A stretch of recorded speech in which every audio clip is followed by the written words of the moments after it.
Break के बाद आप सभी का एक बार फिर से स्वागत है। खबर बिजनौर से है, जहां अखिलेश यादव जनसभा स्थल प्रत्याशी मनोज कुमार के लिए जनता से वोट की अपील करने के लिए पहुंचे।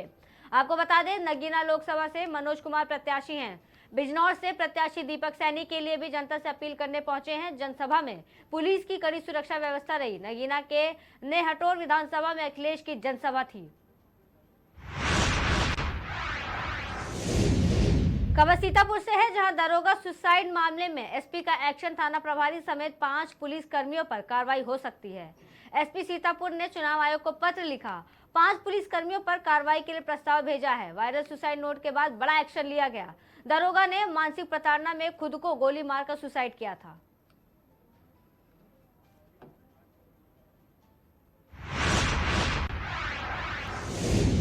खबर सिद्धार्थनगर से है, जहां सुश्री प्राची सिंह पुलिस अधीक्षक सिद्धार्थनगर के आदेश के क्रम में अपर पुलिस अधीक्षक के निर्देशन, क्षेत्राधिकारी डुमरियागंज के पर्यवेक्षण में थाना अध्यक्ष चंदन कुमार, त्रिलोकपुर पुलिस और अर्धसैनिक बल की संयुक्त टीम के साथ आगामी त्योहार लोकसभा सामान्य निर्वाचन 2024 के दृष्टिगत शांति व्यवस्था बनाए रखने के लिए ग्राम बभनी, सोहना, बुढ़ऊ, हटपरा आदि में भवानीगंज पुलिस और अर्धसैनिक बल द्वारा भवानीगंज के ग्राम ब्यारा व साचक आदि में एरिया डोमिनेशन कर आम जनमानस में सुरक्षा का एहसास कराया गया। आपस में सौहार्द बनाए रखने और अफवाहों से दूर रहने, किसी भी खबर की प्रामाणिकता जाने बिना शेयर न करने के लिए अपील की गई और निर्भीक होकर मतदान करने के लिए लोगों को प्रेरित किया।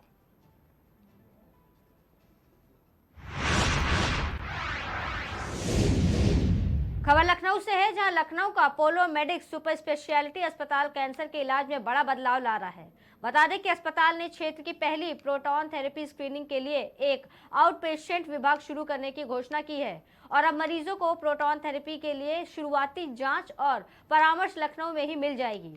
बताते चले कि प्रसिद्ध कैंसर रोग विशेषज्ञ डॉक्टर सपना नांगिया, जो अपोलो अस्पताल के रेडिएशन एनोकोलॉजी विभाग में हेड, नेक एंड ब्रेस्ट की निदेशक हैं।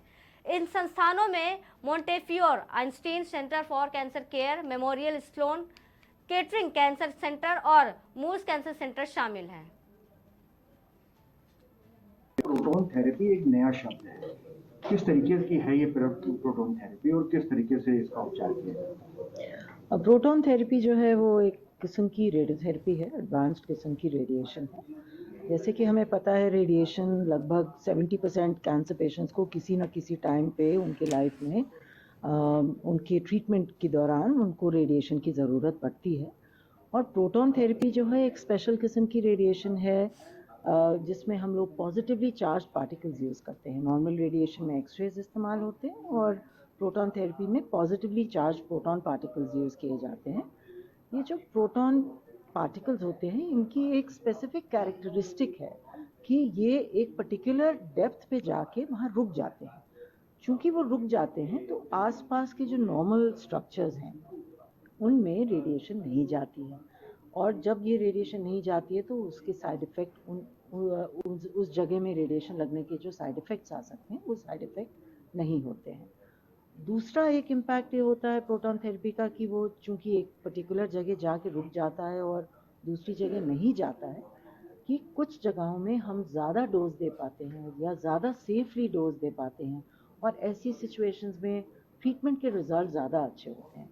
जैसे कि स्कल बेस के कैंसर्स हैं, अभी रिसेंटली कुछ रिपोर्ट्स आई हैं जिसमें ये पता चला है कि हेड नेक के कैंसर जो होते हैं, यानी कि मुंह का कैंसर, टॉन्सिल का कैंसर, इन सब जगहों में भी जब हम प्रोटॉन थेरेपी इस्तेमाल करते हैं तो उनके रिज़ल्ट ज़्यादा अच्छे होते हैं। कुछ और इंडिकेशंस हैं जैसे कि लिवर कैंसर, इसमें भी प्रोटॉन थेरेपी के रिज़ल्ट जो हैं वो आम रेडिएशन से ज़्यादा अच्छे होते हैं।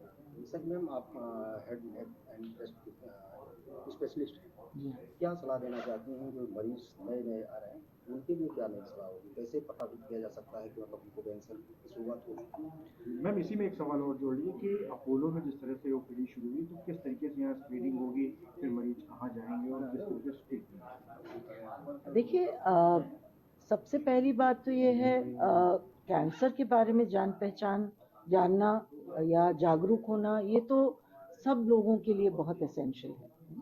तो कोई उसके जो साइड इफ़ेक्ट्स हैं या वार्निंग साइंस हैं, कहना चाहिए जो वार्निंग साइंस ऑफ कैंसर हैं, उनको कभी भी नज़रअंदाज नहीं करना चाहिए। जैसे कि कहीं कोई गांठ पता चलती है या अगर अनएक्सप्लेन्ड वेट लॉस हो रहा है, अगर अनएक्सप्लेन्ड फीवर हो रहा है, खाना निगलने में कुछ अटक रहा है, किसी भी नॉर्मल जो हमारा पैसेज है यानी कि मुंह है या स्टूल का रास्ता है या यूरिन पास करते वक्त अगर हमें ब्लड नज़र आता है, तो इन सब चीज़ों को नज़रअंदाज नहीं करना चाहिए। ये तो आम एक सबके पास ये नॉलेज होनी चाहिए जानने के लिए कि ये सब कैंसर के साइंस हैं, और अगर इसमें से कुछ हमको महसूस हो रहा है या हमारे घर में किसी को महसूस हो रहा है तो हमें डॉक्टरी जांच इमीडिएटली करानी चाहिए। मैम अपोलो में जो ओपीडी शुरू हुई है तो कैसे जी हाँ। स्क्रीनिंग करेंगे, फिर मरीज कहाँ जाएगा? देखिए, अपोलो में जो ओपीडी शुरू हुई है वो उन लोगों के लिए हुई है जो पहले से डायग्नोस्ड पेशेंट्स हैं, जिनको कैंसर का डायग्नोसिस इस्टेब्लिश हो गया है, और अब ये निश्चित करने की ज़रूरत है कि क्या प्रोटॉन थेरेपी से इनको फ़ायदा होगा। तो अगर ऐसा पेशेंट महसूस करते हैं कि वो राय लेना चाहते हैं या उनके ऑन्कोलॉजिस्ट, उनके कैंसर स्पेशलिस्ट ये फील करते हैं कि उसमें प्रोटॉन थेरेपी का रोल है, उस सिचुएशन में पेशेंट हमारे पास आएंगे और हम उनको गाइड कर पाएंगे। Thank you. मैम खर्चे की बात करें तो कितने खर्चा आ जाएगा, जैसे जाके लोग कराएंगे जी हाँ। तो खर्चा लगभग कितना आ जाएगा? वो उस चीज़ पे निर्भर है कि पेशेंट को कितना लंबा और कितना कॉम्प्लिकेटेड ट्रीटमेंट कराने की ज़रूरत है, उन चीज़ों पे निर्भर होता है। कितना मतलब Minimum वो और हर एक मरीज़ का अलग होता है, और मेरे ख्याल से वो ज़्यादा बेहतर होगा कि हम जानें कि क्या बीमारी है और उसके बाद बताएं तो वो ज़्यादा बेहतर होगा। ये बहुत जनरल सा जवाब हो जाएगा। बाकी बहुत ऐसी सिचुएशंस हैं, स्पेशली बच्चों में चूँकि प्रोटॉन थेरेपी का बहुत रोल है, उनमें बहुत संस्थाएं हैं जो मदद करती हैं पेशेंट्स को। अगर वो खुद ना इतना नहीं अफोर्ड कर सकते या तो उसमें डेफिनेटली हॉस्पिटल की तरफ से भी और कुछ संस्थाओं की तरफ से भी मदद होती है। प्रोटॉन थेरेपी एक नया